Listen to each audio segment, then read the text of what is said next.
Hello students, welcome back. और इस video में हम बात करने वाले हैं वॉल्यूम स्ट्रेंथ ऑफ H2O2, जिसको अपन हाइड्रोजन पेरोक्साइड भी बोलते हैं। सो H2O2 सॉल्यूशन की वॉल्यूम स्ट्रेंथ कैसे फाइंड आउट करते हैं, ये अपन इस लेक्चर में जानने वाले हैं।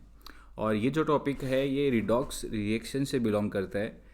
कभी कभी उसको मोल 2 चैप्टर भी बोला जाता है, जो कि एक ही बात है। अगर volume strength of H2 related question solve करने हैं तो अपने को एक डेफिनेशन हमेशा याद रखनी है, जिससे कि कभी भी इसके क्वेश्चन गलत ना हो। और ये डेफिनेशन है, इट इज़ डिफाइंड, मतलब जो वॉल्यूम स्ट्रेंथ ऑफ H2 है वो कैसे डिफाइन होती है। It is defined as volume of oxygen obtained at STP from complete decomposition of 1 liter of H2O2 solution। अब इसमें क्लियर है कि अपने पास दो तीन चीज़ें इंपॉर्टेंट है। एक तो वॉल्यूम ऑफ ऑक्सीजन कितना अपने को मिलेगा STP पे, स्टैंडर्ड टेम्परेचर और प्रेशर पे, अगर 1 लीटर H2O2 सॉल्यूशन का कंप्लीट डिकम्पोजिशन कर दिया जाए। यही इसका वॉल्यूम स्ट्रेंथ ऑफ H2O2 होगा। क्या करना है, एक H2O2 सॉल्यूशन का 1 लीटर H2O2 सॉल्यूशन का कंप्लीट डिकम्पोजिशन करना है और पता लगाना है कि जो ऑक्सीजन गैस यहाँ से रिलीज़ हुई है उसकी STP पे वॉल्यूम क्या है।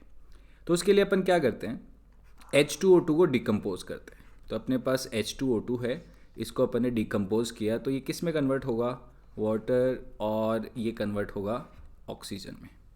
अब अगर इस इक्वेशन को बैलेंस करने हैं तो आई थिंक मुझे यहाँ पे हाफ लिख देना चाहिए, इक्वेशन ऑफ बैलेंस हो चुकी है। ऑलराइट, ये जो H2O2 है, लेट्स सपोज ये H2O2 का एक सॉल्यूशन है और इस सॉल्यूशन की जो मोलरिटी है वो M है। ऑलराइट, ये अपन ने एज्यूम कर लिया, इसकी जो मोलरिटी है वो M है। अब इस इक्वेशन से अपन पता लगाते हैं कि ऑक्सीजन यहाँ पे अगर H2O2 फुल्ली डिकम्पोज होता है, कंप्लीटली डिकम्पोज होता है, तो ऑक्सीजन की कितनी वॉल्यूम रिलीज होगी। अपने को जो मोलरिटी का फॉर्मूला है वो पता होता है कि क्या होता है, number of moles upon number of moles of solute upon volume of solution. So अगर H2O2 का सॉल्यूशन है तो उसका सोल्यूट कौन है, H2O2 है। अगर अपने पास मोलरिटी M है और उसको वॉल्यूम से मल्टीप्लाई कर दिया जाए तो अपने पास number of moles of solute आ जाएंगे। तो अपने को H2O2 के नंबर ऑफ मोल्स कैसे पता लगेंगे, इसकी मोलरिटी मल्टीप्लाइड बाय वॉल्यूम। अब अपन क्या करते हैं, यहाँ पे डेफिनेशन में क्या लिखा हुआ है, 1 लीटर ऑफ H2O2 सॉल्यूशन। तो अपने पास ये सॉल्यूशन कितना है, 1 लीटर। सो मोलरिटी को अगर वॉल्यूम यानी 1 लीटर से मैं मल्टीप्लाई कर दूंगा तो अपने पास number of moles of H2O2 आ जाएगा। तो मोलरिटी मल्टीप्लाइड बाई 1। अब ये क्या बन चुका है, असल में number of moles of H2O2 बन चुका है। अब इसी बैलेंस्ड इक्वेशन को देखते हैं। इससे क्लियर है कि अगर 1 मोल H2O2 का डिकम्पोज होता है तो ऑक्सीजन के कितने मोल्स बनते हैं, हाफ मोल बनते हैं, राइट।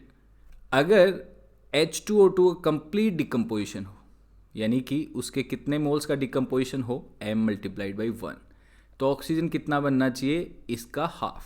तो ऑक्सीजन के नंबर ऑफ मोल्स कितने हो गए, M/2। ये अपने पास ऑक्सीजन के नंबर ऑफ मोल्स आ गए by complete decomposition of 1 litre of H2O2 solution. अपन एग्जैक्टली वही कर रहे हैं जो कि इस डेफिनेशन में लिखा हुआ है। ऑलराइट, अब अपने को पता लगाना है कि अपने पास मोल आ गए ऑक्सीजन के। अब अपने को पता लगाना है कि ये STP पे ऑक्सीजन की वॉल्यूम कितनी होगी। अपने को सिंपल सा एक फॉर्मूला पता होता है कि वॉल्यूम किसी भी गैस का अगर STP पे पता लगाना है तो उसके लिए अपन क्या करते हैं, नंबर ऑफ मोल्स को मल्टीप्लाई कर देते हैं 22.4 से। ये अपन मोल कॉन्सेप्ट में पढ़ते हैं, इसका डेरिवेशन मैं नहीं करने वाला हूँ। So volume at STP of oxygen gas by decomposition of 1 litre of H2O solution, जिसकी मोलरिटी M है। तो ऑक्सीजन के नंबर ऑफ मोल्स कितने हैं, M/2, और उसको मल्टीप्लाई किससे कर दिया जाए, 22.4 से। तो ये वॉल्यूम आ गई ऑक्सीजन की STP पे। तो volume of oxygen at STP कितना हो जाए अपने पास, M मल्टीप्लाइड बाई 11.2।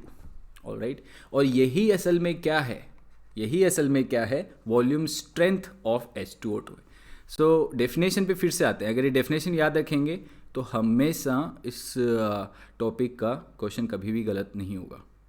सो इसमें लिखा हुआ है it is defined as volume of O2 obtained at STP from complete decomposition of 1 liter of H2O2 solution. So H2O2 solution लिया जिसकी मोलरिटी M थी, जिसकी वॉल्यूम V थी. ऐसा ही एग्जैक्टली डेफिनेशन में लिखा हुआ है. इसको अपन ने कम्प्लीटली डिकम्पोज कर दिया और पता चला कि जितने नंबर ऑफ मोल्स H2O2 के होंगे, ऑक्सीजन के मोल्स उससे हाफ होंगे. ऑलराइट.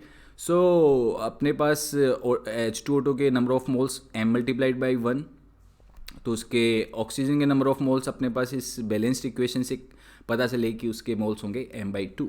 अब ऑक्सीजन के नंबर ऑफ मोल्स आ गए. अपने को वॉल्यूम किसी भी गैस का कैलकुलेट करना आता है. यहाँ पे ऑक्सीजन की बात हो रही है तो volume of oxygen STP is number of moles multiplied by 22.4. So multiply किया, अपने पास वॉल्यूम आ गई ऑक्सीजन की STP पे, और इसी को ही क्या बोलते हैं, वॉल्यूम स्ट्रेंथ ऑफ H2O2. सो अब क्वेश्चन करने के लिए क्या करना है, जब भी ऐसा क्वेश्चन आए जिसमें H2O2 की वॉल्यूम स्ट्रेंथ अपने को पता लगानी है, तो क्या करना है, जो मोलरिटी है H2O2 की वो कैसे भी फाइंड आउट कर लो, उसको मल्टीप्लाई कर दो 11.2 से और हमेशा अपने पास उसका क्लियर आंसर आ जाएगा. This is it in this video. Thank you very much and I will see you later in the next video.